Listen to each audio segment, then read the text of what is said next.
The fall of the Inca Empire to a handful of Spanish conquistadors is one of history's most shocking tales of conquest. It highlights the devastating power imbalance introduced by superior weaponry. But what if that wasn't the case? What if the Inca, the children of the sun, had developed the explosive power of gunpowder before the arrival of the Europeans? In this alternate timeline, a world of speculation, not history, the very foundations of global power would be rewritten. How would a technologically advanced Inca Empire reshape its destiny? Today, on Historix Vault, we delve into a world where the thundering sound of Incan thundersticks echoed across the Andes, challenging the very notion of inevitable conquest. By the early 16th century, the Inca Empire, or Tawantinsuyu, stretched across thousands of miles of the Andes, a marvel of organization, engineering, and cultural unity. Its people navigated immense logistical challenges, connecting vast territories with sophisticated road systems and an unparalleled administrative network. This was an empire that mastered metallurgy, working with gold, silver, copper, and bronze, and possessed profound knowledge of geology from mining. Imagine, then, a brilliant Incan armada, a master scholar and metallurgist, experimenting with minerals from the mines, sulfur, charcoal, saltpeter, initially for ceremonial fires, or perhaps even advanced pyrotechnics.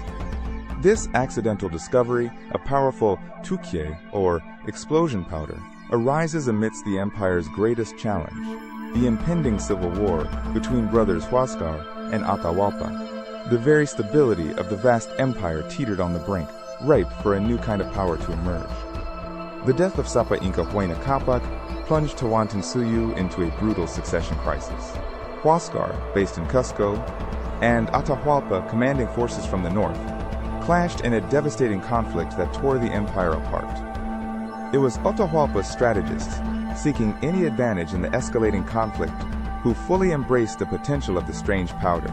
Under immense secrecy, master metallurgists adapted their bronze-working skills, casting the first crude lipituque, sparking thunder tubes, the terrifying early prototypes of a new kind of warfare.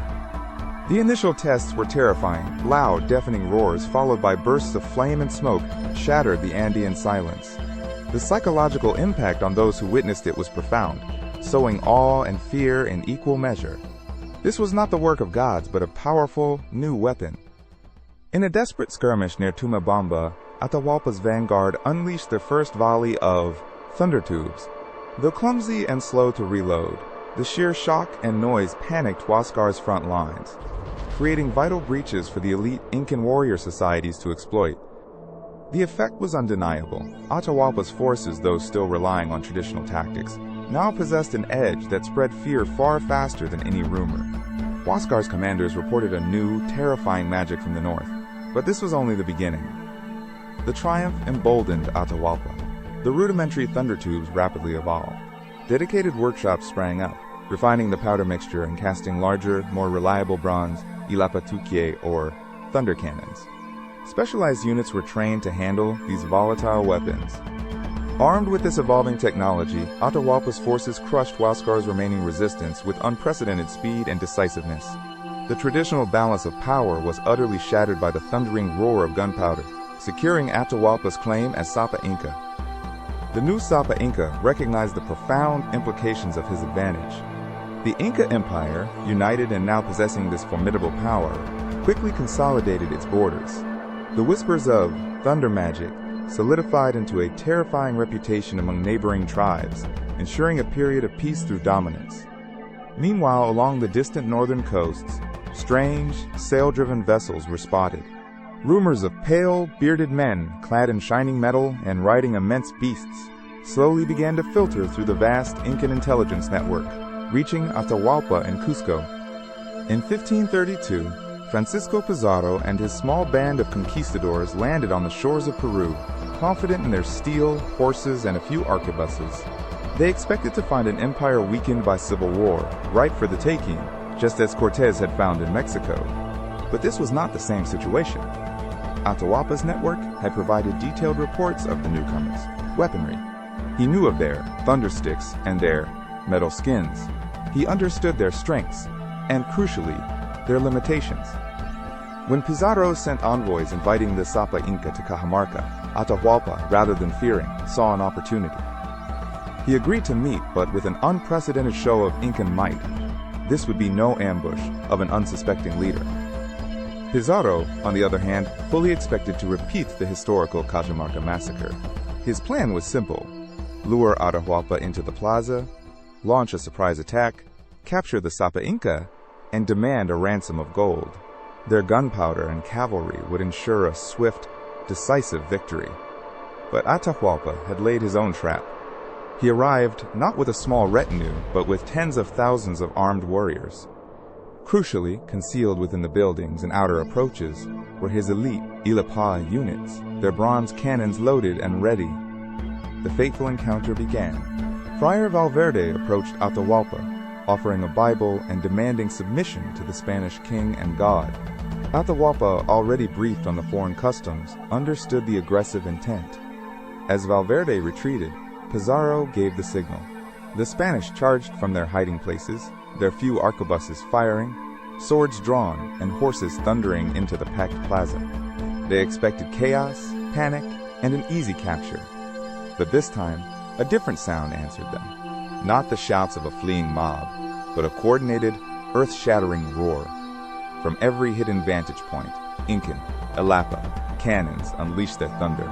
Loaded with crude but deadly stone and bronze projectiles, they fired not just at the Spanish, but strategically at their horses. The conquistadors, utterly disoriented, found their own tactics turned against them. Their horses, their greatest advantage, were terrified and wounded. Incan warriors, unpanicked by the familiar sound of gunpowder, surged forward, now armed with their own thundersticks and bronze-tipped spears. The Battle of Cajamarca became a massacre, but not the one history remembers. Pizarro's forces were decimated, his plans shattered. The Sapa Inca Atahualpa, rather than being captured, stood victorious, demonstrating to the world that the Inca Empire was not to be trifled with. The aftermath was stark. Pizarro's battered remnants limped back to the coast, their dreams of conquest shattered. Cajamarca, instead of marking the Incas' downfall, became a monument to their strength and foresight. Atahualpa's victory solidified his rule and instilled immense pride throughout Tawantinsuyu. The empire, having survived its internal strife and repelled the first European incursion, emerged stronger and more unified than ever before. News of the Incans' thunder magic spread like wildfire, not only through the Americas but eventually across the Atlantic. Other European powers hesitated, realizing that this was not a land of easy riches and swift conquest. Subsequent expeditions attempted to challenge Inca sovereignty, but they were met with well-fortified positions, increasingly refined Incan gunpowder weapons, and battle-hardened armies. The Spanish found no vulnerable underbelly, only a formidable power. Instead of conquest, a unique era of cautious interaction and technological exchange began. The Inca blended their ancient heritage with selective adoption of foreign technologies, quickly adapting elements of European steelmaking and shipbuilding.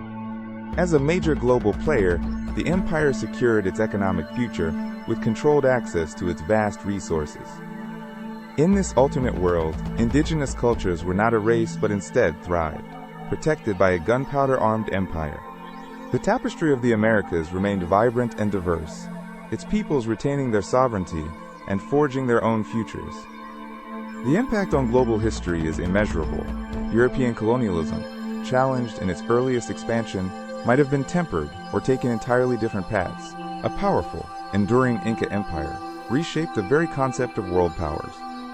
This Inca Empire would face internal challenges and external pressures, but its technological leap bought it the time and strength to adapt, to innovate, and to become a truly unique, enduring force on the global stage. A single discovery, a handful of explosive powder, changed everything. The answer to our question, what if the Inca developed gunpowder, is a world where the future of a continent hung on a whisper of smoke and thunder. It is a powerful reminder that history, in all its complexity, often hinges on the smallest of details. What we consider inevitable is often just one alternative among many. From the discovery of ancient secrets to the shaping of alternate futures, Historix Vault is your portal to the unknown. Every empire has a story history forgot. Subscribe so you don't miss the next one.